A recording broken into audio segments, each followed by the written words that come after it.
آیت نمبر 30 میں ارشاد ہوتا ہے، یا نساء النبی جی،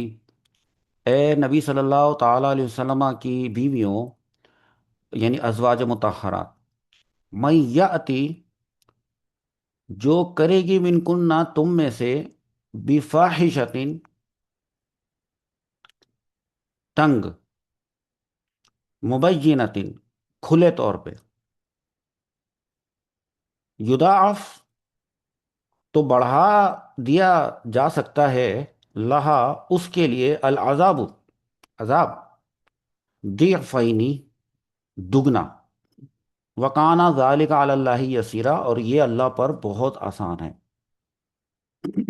میں نے ترجمہ کیا تو میں نے وہ ترجمہ نہیں کیا جو لکھا ہے، بلکہ میں نے فاحشہ کا ترجمہ، لغوی ترجمہ نہیں کیا جو لغت میں لکھا ہوتا ہے، ڈکشنری والا ترجمہ۔ قرآن پاک میں دوسری جگہ پر لفظ فاحشہ، اس کو زنا کے معنی میں استعمال کیا گیا ہے، الف لام کے ساتھ جب ہو، معرفہ معرف باللام، لیکن اگر نکرہ ہو تو برائی کے لیے استعمال کیا گیا ہے، بد اخلاقی کے لیے، گناہ کے لیے۔ لیکن جب نبی کریم صلی اللہ تعالی علیہ وسلم اور ان کی ازواج مطہرات ام المؤمنین کا ذکر ہوگا تو ادب اور لحاظ اور حقیقت کے دائرے میں رہنا پڑے گا، اور یہ جاننا پڑے گا کہ قرآن پاک میں جب کوئی لفظ آتا ہے تو پوری آپ کے اصول فقہ ہیں، اس میں قرآن پاک کے الفاظ کی، ہر ایک کی، خاص، عام، مشترک، مؤول، اس طرح مطلق اور مقید،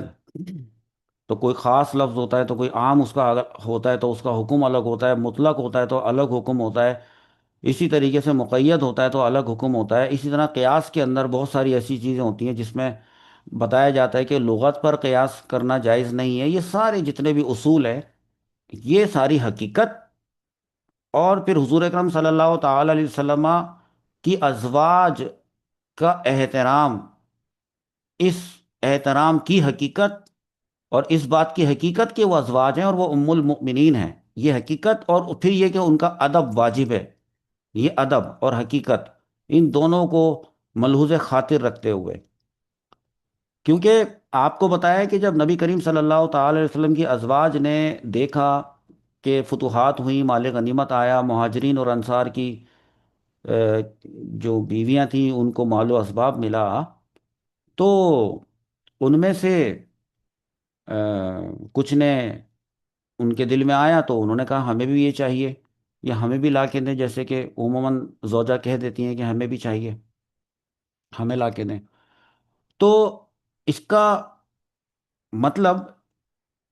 وہ یہ نکلتا ہے کہ گویا کہ انہوں نے نبی کریم صلی اللہ تعالی علیہ وسلم سے ایک ایسی بات کی، یعنی مال مانگا، نان و نفقہ طلب کیا، جو کہ ان ایکسیپٹیبل تھا، ناقابل قبول بات۔ تو ناقابل قبول بات کا کی عربی لکھی ہے فاحشہ، تو ترجمہ ہے ناقابل قبول بات، ان ایکسیپٹیبل، اور مبینہ کا مطلب ہے ظاہری طور پر، سامنے سامنے، یہ ہے اس کا۔ تو اس کا اگر کبھی کسی نے یہ ترجمہ کیا ہے جو کہ اس لفظ کا ترجمہ ہے بے حیائی، تو جس نے بھی اس کا یہ ترجمہ، ڈکشنری والا، لغت والا، لغوی ترجمہ لکھا، گویا کہ یہ لکھا جیسے کہ میرے سامنے ایک دوسری جگہ بھی ابھی بھی سامنے لکھا ہوا ہے، وہ جو دل کو دکھا دینے والی باتیں ہوتی ہیں، کہ اے نبی کی بیویوں، تم میں سے جو بھی کھلی بے حیائی کا ارتکاب کرے گی اسے دوہرا دوہرا عذاب دیا جائے گا، استغفر اللہ، نعوذ باللہ۔ میں نے آپ سے یہ کہا کہ اسے دوہرا یا دگنا عذاب دیا جائے گا؟ میں نے تو نہیں کہا، میں نے آپ کو بتایا یضاعف، تو بڑھایا جا سکتا ہے، جی، لہا، اس کے لیے، عذاب، ضعفینی، دگنا، سکتا ہے، بڑھایا تھا جا سکتا ہے، بڑھایا جائے گا نہیں، دوہرا عذاب دے دیا جائے گا نہیں، کیونکہ وہ ایسا کبھی کریں گی ہی نہیں کہ وہ نبی کریم صلی اللہ تعالی علیہ وسلم سے ایسی کوئی بات کریں جو رسول صلی اللہ تعالی علیہ وسلم کے دل کو دکھ پہنچائے، اور ڈیمانڈ کریں ایسی جو کہ ان ایکسیپٹیبل ہو، اور اگر کبھی کر لی ہے غلطی سے بشریت کے تقاضے کے طور پر کی وجہ سے، تو اس کا ترجمہ لیکن یہ کبھی بھی نہیں کیا جائے گا کہ تم میں سے جو بھی کھلی بے حیائی یہ کرے۔ مبینہ کا مطلب ہے کھلی، اور فاحشہ کا مطلب ہے بے حیائی، تو یہ تو امپاسبل بات ہے۔ ازواج مطہرات رضی اللہ عنہن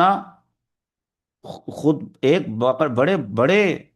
بلند مقام کی حامل تھی۔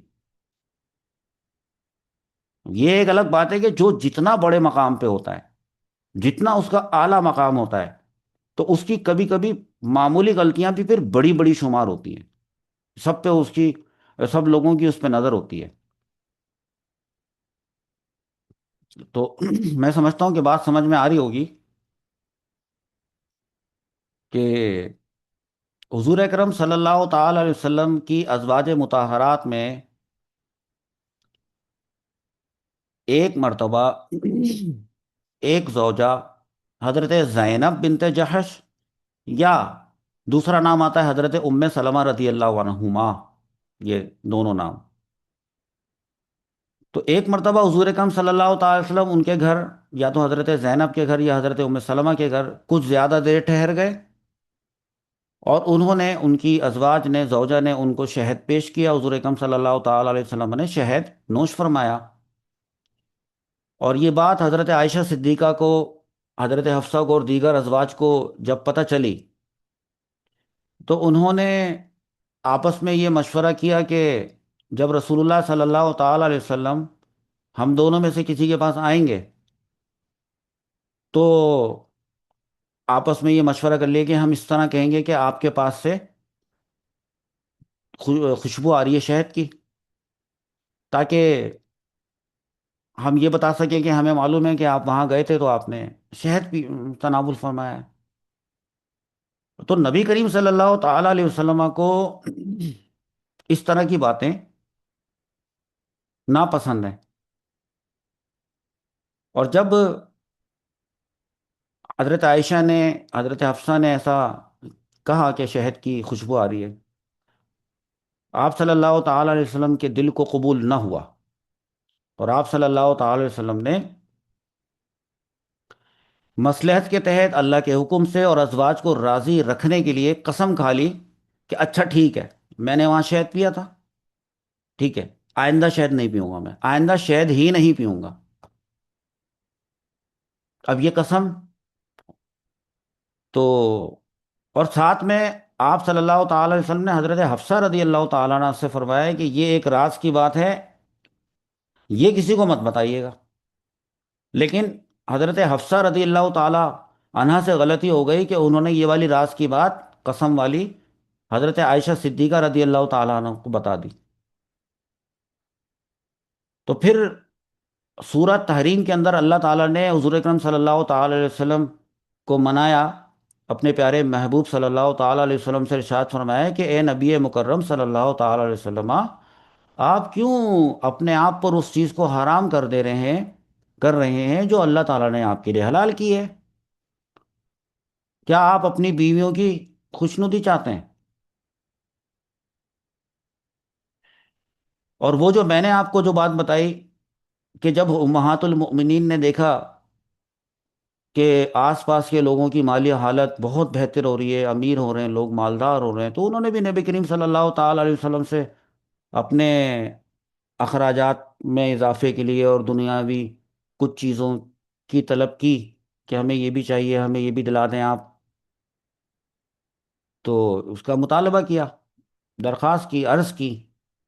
اور نبی کریم صلی اللہ تعالی علیہ وسلم اپنی سادہ زندگی اور فقر کو پسند فرمایا کرتے تھے، اور یہی سکھایا کرتے تھے۔ اس لیے آپ صلی اللہ تعالی علیہ وسلم کو یہ دنیاوی آسائشوں کا اور چیزوں کا جو مطالبہ تھا وہ گرا گزرا، اور اس وجہ سے ناراض ہو گئے آپ صلی اللہ تعالی علیہ وسلم، اور ناراض ہو کر آپ صلی اللہ تعالی وسلم نے ایک ماہ کے لیے تمام ازواج سے علیحدگی اختیار کر لی، ایلا کہتے ہیں اس کو۔ اس موقع پر اللہ تعالیٰ نے پھر حضور اکرم صلی اللہ تعالی علیہ وسلم کی ازواج سے فرمایا نا کہ آپ صلی اللہ تعالی علیہ وسلم اپنی بیویوں سے کہہ دیجئے، ارشاد فرما دیجئے کہ اگر تم دنیا کی زندگی اور دنیا کی زینت چاہتی ہو تو آؤ، میں تمہیں کچھ مال دے کر اچھے طریقے سے رخصت کر دیتا ہوں، اور اگر تم اللہ کو چاہتی ہو، اللہ کے رسول کو چاہتی ہو، اور آخرت کے گھر کو یعنی جنت میں گھر کو چاہتی ہو، جنت کا گھر چاہتی ہو، تو تم میں سے جو نیک عورتیں ہیں ان کے لیے اللہ تعالیٰ نے بہت بڑا آ، اجر عظیم، بلائی والا، خوبصورت حسین تیار کر کے رکھا ہوا ہے۔ اور جب نبی کریم صلی اللہ تعالی علیہ وسلم نے اپنی تمام ازواج کو یہ حکم بتانا تھا تو سب سے پہلے حضرت عائشہ صدیقہ رضی اللہ تعالی عنہ کے سامنے یہ آیت رکھی۔ تو اور یہ بھی آپشن دیا ہے کہ آپ مشورہ کر لیں اپنے والد صاحب سے، حضرت ابو بکر صدیق رضی اللہ تعالیٰ عنہ سے۔ تو نہیں، انہوں نے فرمایا کہ میں اللہ کے اور رسول صلی اللہ تعالی علیہ وسلم کے معاملے میں اپنے والد صاحب سے مشورہ بھلا کیوں کروں؟ بغیر کسی ہچکچاہٹ کے آپ نے رضی اللہ تعالیٰ عنہ فرمایا کہ میں اللہ اور اس کے رسول صلی اللہ تعالی علیہ وسلم اور آخرت کے گھر کو ہی ترجیح دیتی ہوں، چنتی ہوں اور اختیار کرتی ہوں۔ اس کے بعد پھر تمام امہات المؤمنین نے بھی یہی جواب دیا، اور دنیاوی آسائشوں کے مقابلے میں، دنیاوی چیزوں کے مقابلے میں آپ صلی اللہ تعالی علیہ وسلم کی قربت کو، رفاقت کو ترجیح دی۔ تو اب یہ والی جو بات جس سے حضور صلی اللہ تعالی علیہ وسلم کے دل کو دکھ پہنچا، اور آپ صلی اللہ تعالی علیہ وسلم ناراض ہوئے، تو پھر اللہ رب العزت نے ایک قاعدہ اور ایک قانون بنا کر پیش کر دیا کہ دنیا کی تمام عورتیں وہ اگر ایسا کوئی کام کریں گی جو کہ ناقابل قبول ہوگا، نبی کریم صلی اللہ تعالی علیہ وسلم کو ناقابل قبول ہوگا ہے، تو ان کو جو اس کا عذاب دیا جائے گا، تو بالفرض اگر وہ والا ناقابل قبول والا کام یا کہنے والی کوئی ناقابل قبول بات وہ ازواج مطہرات کر دیں گے اگر، تو ان کو جان لینا چاہیے کہ ایسا ہو سکتا ہے کہ عام عورتوں کے مقابلے میں عذاب کی مقدار ان کے لیے زیادہ کی جا سکتی ہے، دگنی۔ جی، اور وہ جو کام ہے اس کو لغوی معنی میں نہیں بلکہ ناقابل قبول والے معنی میں استعمال کیا گیا، مقید نہ کہ مطلق۔ فرمایا کہ یا نساء النبی، نبی کی من یاتی من کنہ بفاحشۃ مبینۃ، تم میں سے جو کوئی بھی نبی کریم صلی اللہ تعالی علیہ وسلم کو مبینہ طور پر تنگ کرے گی، یضاعف لها العذاب ضعفین،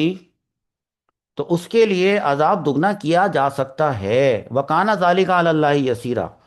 مفسر لکھتے ہیں کہ یہ جو لفظ ہے مبینہ، یہ بفتح الیاء و کسرہا بھی ہے، یا کے فتح اور کسرہ کے ساتھ ہے۔ ابھی دیکھیں مبینہ،